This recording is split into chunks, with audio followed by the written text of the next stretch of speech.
Android makers getting billed by Microsoft and now Apple. Google Play replaces the market. The webOS HP Veer of Android phones is on its way. EA drops the ball yet again, and RapidWeaver gets a content management system. It's Wednesday, March 7, 2012, and this is iWake. I'm Tim Chatton, and this is what's going on in the Apple world today. Good morning and welcome to another edition of iWake. Today, as most of you know, is the day of the big Apple announcement. And I'm excited, to say the least. Since I need to get the show out early in the morning, I won't be covering what happens in just a few hours from now, as you can probably tell, but we'll be discussing that on tomorrow's episode of iWake, so stay tuned for that. To kick off today's episode is some Auden and Apple news. To begin, it appears that Apple will start to play nice with Android makers to license out select Apple patents. According to MacRumors.com, Apple has asked for between $5 and $15 per handset for some of its patents in one negotiation, or roughly 1% to 2.5% of net sales per device. Something to remember here is that Microsoft also gets around $20 per Android device sold. So my take here is, you know you've got a bad product when you have to pay everybody to simply get your phone out the door. Hashtag unoriginal, hashtag bag of hurt. If these reports are to be believed, this would be a radical departure from Steve Jobs' wishes of not working with Android and fighting it out in the marketplace and courtrooms and going nuclear war on Android. So kind of interesting news that Apple is actually thinking about licensing out these patents. The other random Apple story today is a small update to OS X 10.7.3. Apple has dubbed it a supplemental update. The update is so minor you won't need to reboot upon installation. The update addresses an issue with restoring a Mac from a Time Machine backup. The 24.55 megabit file is available via software update and Apple's support site and requires OS X 10.7.3 to be already installed. It's out now, so go ahead and install it. Now, on to Competitor Watch. The big story today is Google Play. The story is twofold. First off, Google Play is simply the replacement app for Google Marketplace, where Android users buy apps, books, music, movies, and TV shows. The branding extends by calling the marketplace the Play Store, and the other stores being branded as Play Books, Play Movies, and Play Music. Is being pushed out now to devices running Android 2.2 or later via software update. The more interesting side and the other part of this story is the advertising angle of iTunes in the cloud, but for Google, the marketing is exactly the same as iCloud. Watch on your phone, watch on your TV, watch on your tablet, and with this one, watch on your e-reader. Any screen, any device. That is their marketing ploy, and that is competing directly with iTunes in the cloud and iCloud itself. Google versus iCloud. Time to fight it out. Meanwhile, in the Play Store, apps can now be 4 gigabytes in size. The size increase is significant, coming up from a mere 50 megabytes prior to today. While it sounds like this is great news, it appears that 50 megabyte is still the core size of the app needed, so the core app can not be larger than that. Google basically added the ability for developers to have 2 expansion packs per application, each capable of being 2 gigabytes in size. These expansion packs could be used in apps like GPS ones for maps and other things like that. iOS, to my knowledge and research, does not have any size restrictions. And lastly, in Android news is perhaps my favorite Android story in a long, long time. Android, as many of you know, for whatever reason, has been touting huge screens upwards in the 5-inch area, while the iPhone remains at 3.5 inches.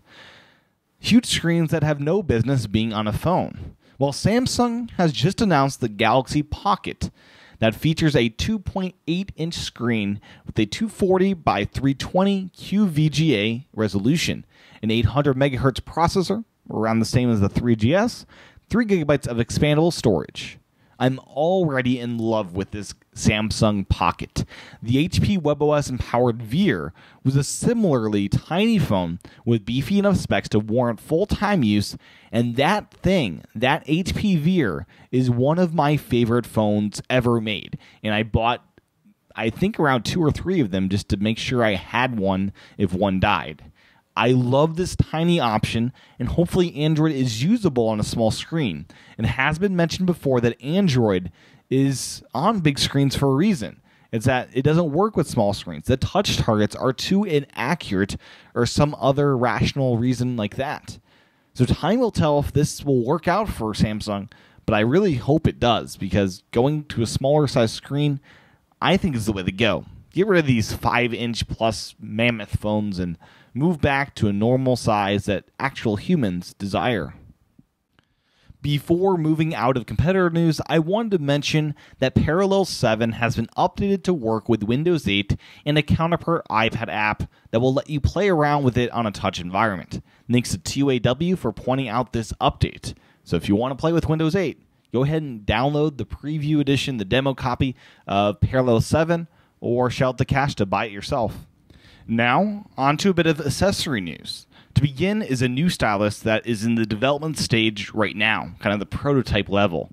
10-1 Design is calling it the Blue Tiger.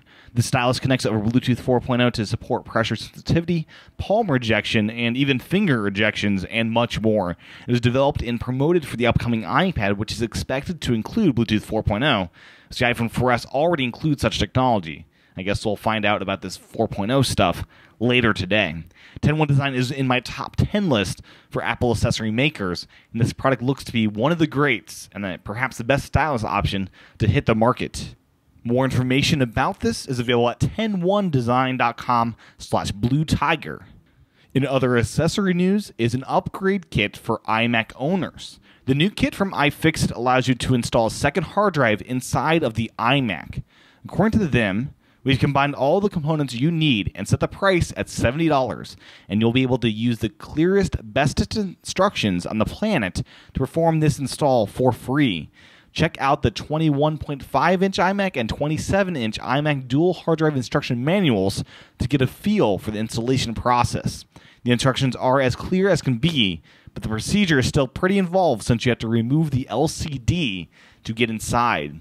So there you go. If you have the desire, you now have the tools to install a second hard drive or SSD inside of a current generation iMac. Now, onto some app news. To begin is an update to the iPad App Store. It appears that Apple has changed the top paid, free, and grossing apps from list view to a category view, and has made it much harder to visualize apps moving up and down the charts. Personally, I'm not a fan of this change and hope to see it return back to normal. In other app news, and I guess the first real app news outside of just Apple updating the App Store, is another fail from Electronic Arts. According to The Loop, EA has temporarily pulled its newest iOS game based on the popular The Simpsons cartoon. The Simpsons Taped out. While existing users can still play it, you won't be able to download it from the App Store for a little while EA addresses some back-end server issues. According to the company, to ensure current players have the best possible experience, we've temporarily removed The Simpsons Taped out from the App Store to limit the game's server's capacity to its current players and address connectivity and lag time issues. I tried this game out a few days ago and was unable to do anything in the app and got extremely frustrated from the very beginning. I've never been able to get this app to work. This is strike 2 for EA, as only days before this, they pulled Battlefield 3 from the App Store. So EA, you have one more strike to go before you strike out. EA needs to improve their quality or they will quickly lose the respect they have gained since 2008 with the launch of the App Store and high-quality apps. EA once made great games. Now it is hard to tell what to expect when I download a new EA title. The other iOS app story of the day is a new app that utilizes an iPad and iPhone. The app requires both the devices to actually work. The app is not out yet, but is coming later this year.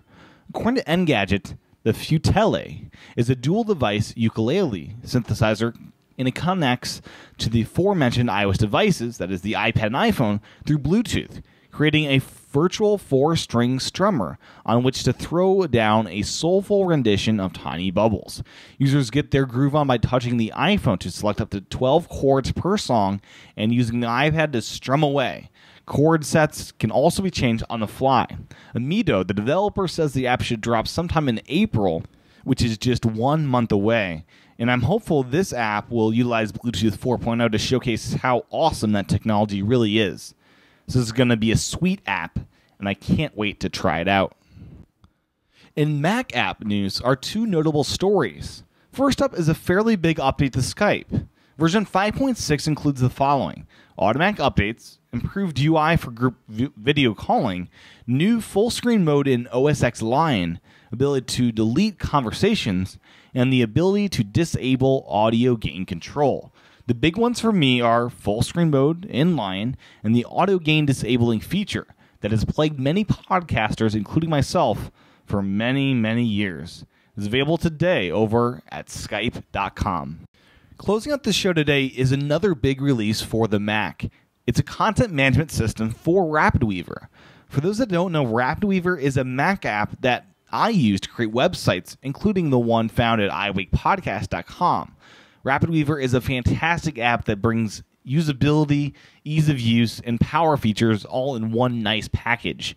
This release marks the very first time RapidWeaver users can update their websites from an iOS app or any web-connected computer.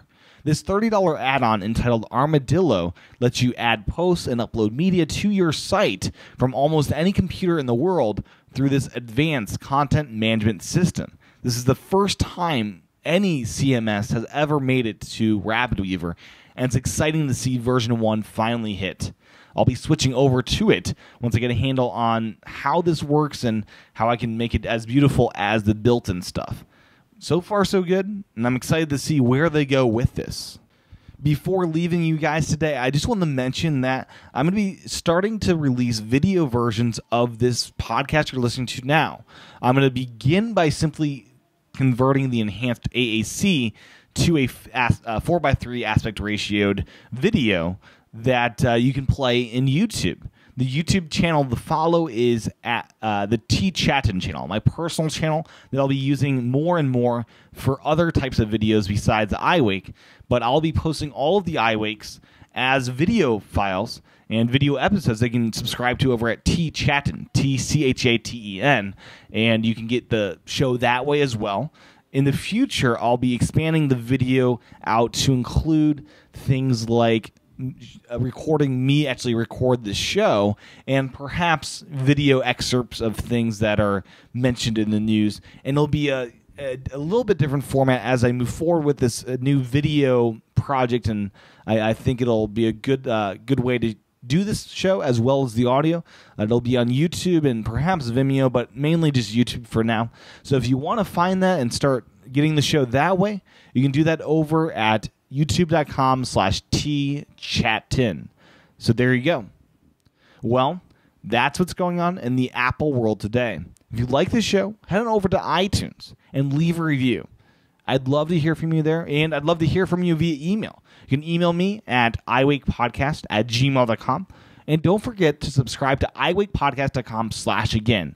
I really do need your support for this show to continue on. It's not free to do this. It's time-consuming, and I don't have a big source of income right now, so without your support, it really can't go on. So you can subscribe over at iWakePodcast.com/again, and that's where you'll get a Saturday show every single week and also fund the daily show. So great way to support the show and get some more content.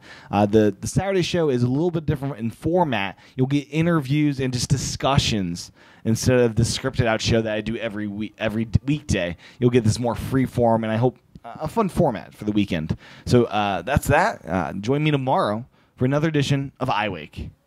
Aloha.